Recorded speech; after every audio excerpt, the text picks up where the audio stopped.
அல்ஹம்துலில்லாஹி ரப்பில் ஆலமீன் வஸ்ஸலாத்து வஸ்ஸலாமு அலா ரசூலில்லா அம்மா பாத். இன்றைய காணொளியிலே ஒரு முக்கியமான ஒரு விடயத்தை உங்களோடு பகிர்ந்து கொள்ளலாம் என ஆசைப்படுகிறேன். உண்மையிலேயே அல்லாஹு தஆலா எங்களுக்கு செய்த மாபெரும் அருட்கொடைகளில் ஒன்றுதான் எங்களுடைய இந்த உடம்பிலே இருக்கக்கூடிய இந்த உறுப்புகளினுடைய படைப்புகள்.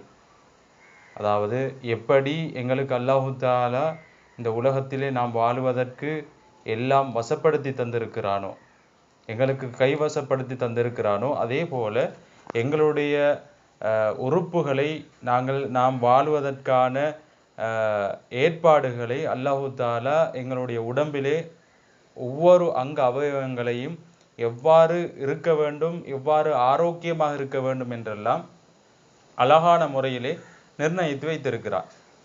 ஆகவே இந்த நேரத்திலே நாம் எப்படி இஸ்லாம் எங்களுக்கு வெளிரங்கமாக வெளிப்படையாக இருக்கக்கூடிய எமது சுற்றுச்சூழல், அதே போல எங்களுடைய உடம்பு எவ்வாறு சுத்தமாக இருந்து கொள்ள வேண்டும் என்று இஸ்லாம் எங்களுக்கு பணிக்கிறதோ, அதே போல எங்களுடைய உள்ளுறுப்புகள், எங்களுடைய உடம்பில் இருக்கக்கூடிய உறுப்புகளை நாம் எவ்வாறு பாதுகாக்க வேண்டும் என்பதையும் இஸ்லாம் எங்களுக்கு சொல்லித் தருகிறது. இதிலே எங்களுடைய உறுப்புகள் எவ்வாறாக ஒரு தொழிற்சாலையை போல் அது தொழிற்படுகின்றன. ஒரு தொழிற்சாலை எவ்வாறு ஒரு பொருளை உற்பத்தி செய்வதற்காக வேண்டி அது தொழிற்படுகின்றனவோ, வேலை செய்கின்றனவோ, அதே போல எங்களுடைய உடம்பிலே இருக்கக்கூடிய அங்க அவயவங்கள், அதாவது உள்ளுறுப்புகள் எல்லாமே அப்படியே நாம் மரணிக்கின்ற வரைக்கும் அவைகள் வேலை செய்து கொண்டே இருக்கின்றன.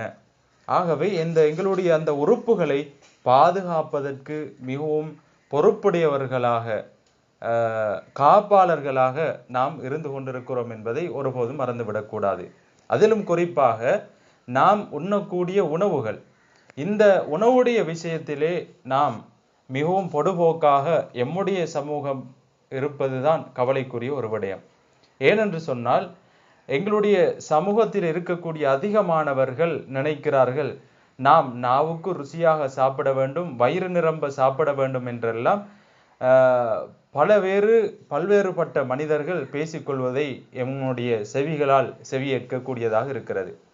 இதிலே ஒரு விடயத்தை நாம் புரிந்து கொள்ள வேண்டும். என்னவென்று சொன்னால், நாவுக்கு எவையெல்லாம் ருசியாக இருக்கின்றனவோ அந்த உணவுகள் தான் எங்களை பாதிப்படைய செய்கின்றன என்பதை நாம் ஒருபோதும் மறந்துவிடக்கூடாது.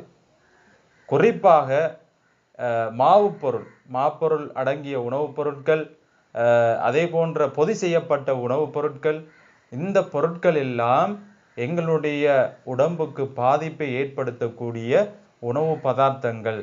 அந்த உணவு பதார்த்தங்களை அதாவது கோதுமை மாவு பொருளினால் எதுவெல்லாம் தயார் செய்யப்படுகின்றனவோ, பொது செய்யப்பட்ட சில உணவுப் பொருட்கள், இப்படி அந்த மாப்பொருளால் செய்யப்பட்ட உணவுகள் எல்லாம் அதிகமாக நாங்கள் உட்கொள்வோமாக இருந்தால், சீனி அதிகமாக சேர்க்கப்பட்ட உணவுப் பொருட்கள் எல்லாம் நாம் எங்களுடைய உடம்பிலே நாங்கள் சேர்ப்போமாக இருந்தால், எங்களுடைய உள்ளே இருக்கக்கூடிய அந்த உறுப்புகள் பாதிப்படைகின்றன. ஆகவே இதற்காக வேண்டி கூட நாம் நாளை மறுமை நாளிலே நாம் விசாரிக்கப்படுவோம். எப்படி அல்லாஹு தஆலா எங்களுக்கு நபி ஸல்லல்லாஹு அலைஹி வஸல்லம் அவர்களை வைத்து எங்களுடைய அந்த சுத்தத்தை பற்றி வலியுறுத்தி இருக்கிறார்கள், ஆரோக்கியத்திற்கு வலியுறுத்தி இருக்கிறார்கள் என்று சொன்னால், சாதாரணமாக முடியை எடுத்துக்கொண்டாலும் கூட அந்த முடிக்கு எண்ணெய் வைக்க வேண்டும், அதை அழகாக வாரிவிட வேண்டும் என்றெல்லாம் நபி அவர்களுடைய அழகான வழிகாட்டுதல் இருக்கிறது.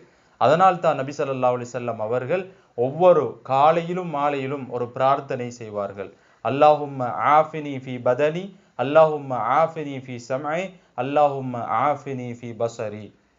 என்னுடைய உடம்பை பாதுகாத்து விடு யா அல்லாஹ், அதே போல என்னுடைய செவிப்புலன்களை பாதுகாத்து விடு யா அல்லாஹ், என்னுடைய பார்வைகளை பாதுகாத்து விடு யா அல்லாஹ் என்று இறைவனிடத்திலே நபி அவர்கள் காலையிலும் மாலையிலும் பிரார்த்தனை செய்யக்கூடிய ஒரு விடயத்தையும் நாங்கள் நபி அவர்களுடைய அந்த பிரார்த்தனையிலே நாங்கள் பார்க்கிறோம்.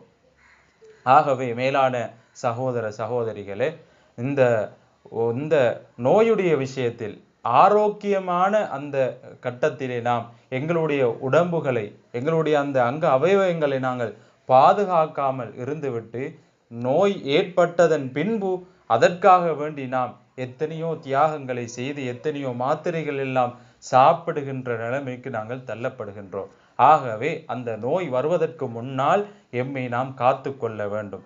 அப்படியான ஒரு சம்பவம் தான் எங்களுடைய இந்த கிழக்கு மாகாணத்திலே திருகோணமலை மாவட்டத்திலே இருக்கக்கூடிய கந்தலா எனும் அந்த ஊரிலே 22 வயதுடைய ஒரு சகோதரி தனக்கு ஏற்பட்ட அந்த மார்பக அந்த புற்றுநோயினால் பாதிக்கப்பட்ட ஒரு ஒரு சகோதரி, அந்த சகோதரி அதனுடைய கவனயின்மையின் காரணமாக இன்று மரணித்து விட்டார்கள். இன்னா லில்லாஹி வ இன்னா இலைஹி ராஜிஊன்.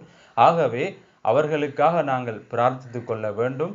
ஆனால் நாம் நோயாளியாக ஆகுவதற்கு முன்னால் அதற்குரிய மருந்துகளை உட்கொள்ள வேண்டும். சரியாக நாம் அந்த மருந்துகளை பாவித்து கொள்ள வேண்டும். அதற்கும் பல விடயங்கள் இருக்கின்றன. பாதுகாக்கின்ற முறை, அந்த மாத்திரைகளை எந்த இடத்திலே வைக்க வேண்டும், எவ்வாறெல்லாம் பாதுகாக்க வேண்டும் என்ற பல முறைகள் சொல்லப்பட்டிருக்கின்றன. அந்த முறைகளை நாம் கவனத்திற்கொண்டு நாம் எங்களுடைய உடம்புகளை பாதுகாத்து கொள்ள வேண்டும்.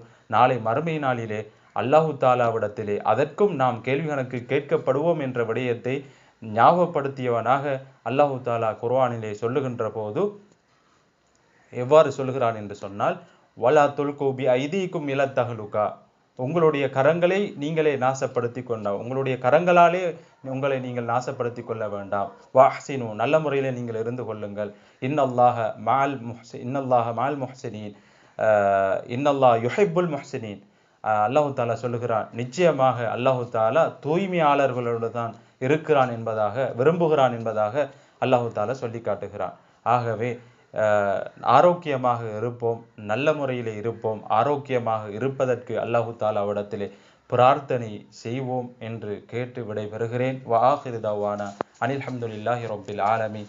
வஸ்ஸலாமு அலைக்கும் வரஹ்மத்துல்லாஹி வபரகாத்துஹு.